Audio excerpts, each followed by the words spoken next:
Pria yang menginjak-injak seluruh makhluk hidup ini bukan hanya Firaun pendiri Mesir, tapi juga mutan tertua di bumi. Pada masa kebodohan dan belum beradab itu, pria ini menganggap dirinya dewa, menikmati pemujaan rakyat, dan memerintah sungai Nil dengan tangan besi. Tak ada yang tahu usia Firaun di balik topeng itu, hanya saja setiap kali waktu berlalu satu siklus, ia mengadakan upacara di piramida, dikelilingi 4 keajaiban besar. Hanya pengikut setia bernama Apokalips diizinkan masuk ke sini, dan hanya mereka pula yang tahu betapa mengerikannya pria tua dan lemah di hadapan mereka.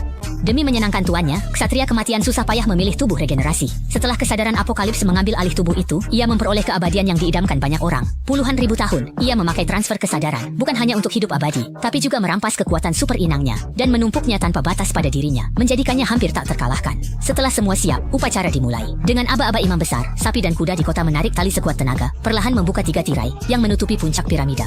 Di bawah sinar matahari, simbol emas berkilauan. Pola indah terukir memantulkan cahaya ke piramida, dan seketika seluruh lantai bersinar keemasan. Energi panas mengalir naik melalui altar, menyerupai jaringan pembuluh darah manusia, membuka jalur bagi Apokalips mentransfer kesadarannya. Namun, saat inilah ia paling lemah. Sebelum aliran emas melahap inangnya, keempat kesatria harus berjaga untuk mencegah hal tak terduga. Tapi rakyat Mesir yang lama menderita akhirnya melihat kesempatan menggulingkan tirani. Mana mungkin mereka menyia-nyiakannya?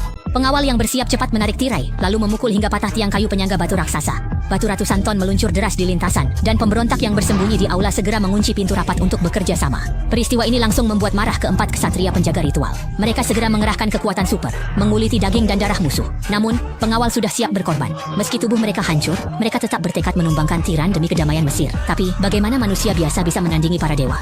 Dalam sekejap, pemberontak yang mendekati Apokalips hangus jadi arang.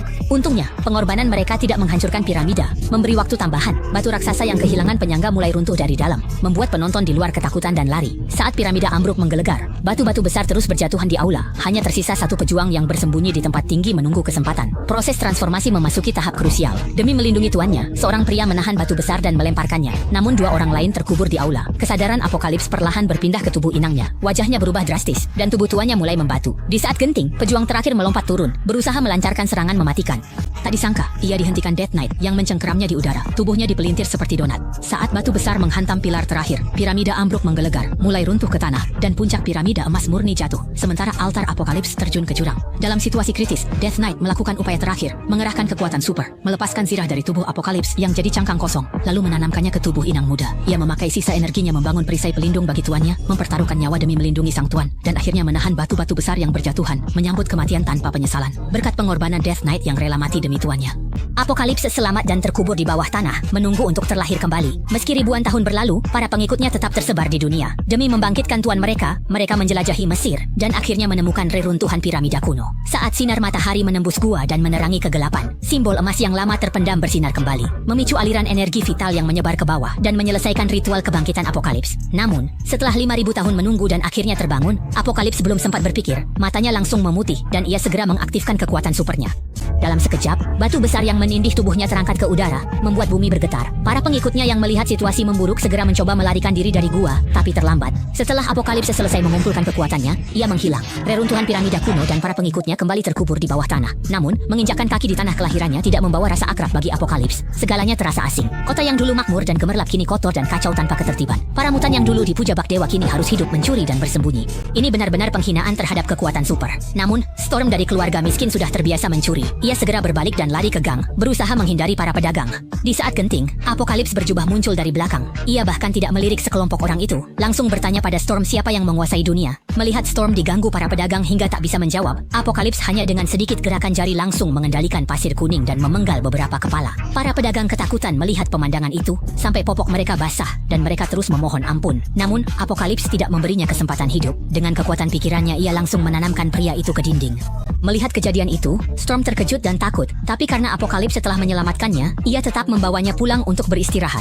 Karena kendala bahasa, mereka sulit berkomunikasi. Storm tidak tahu alasan Apokalips muncul. Meski begitu, Apokalips tetap tenang, mengulurkan tangan dan mempelajari sejarah lewat televisi dan internet. Ia segera tahu manusia menguasai dunia dengan senjata nuklir, sering membuat garis merah dan menggelar karpet merah, sementara mutan dianggap makhluk asing dan didiskriminasi. Sebagai dewa Mesir yang dulu dihormati, ia tidak bisa menerima tatanan dunia ini. Ia memutuskan menghapus semua yang telah dibangun manusia dan membangun kembali peradaban. Namun, tugas terpenting sekarang adalah membentuk 4 penunggang kuda Apokalips. Dan Storm di hadapannya adalah kandidat yang sangat cocok. Mata Apokalips memutih, rambut Storm langsung berubah dengan kecepatan yang terlihat. Seluruh tubuhnya dipenuhi kekuatan dahsyat. Inilah salah satu kekuatan super Apokalips, yaitu membangkitkan potensi tak terbatas dalam tubuh mutan. Untuk segera mengumpulkan keempat penunggang kuda, Storm membawa Apokalips menemui Caliban, pedagang informasi yang mengelola jaringan bawah tanah besar, dan bisa membantu mereka mencari kandidat yang tepat. Aku butuh kamu. Chatku jangan sampai terlihat seperti orang-orang kelok. Mungkin sedikit seperti ini. Ling Di tampak tidak ramah, langsung memakai kekuatan mentalnya membentuk pedang cahaya, berusaha menangkap mereka.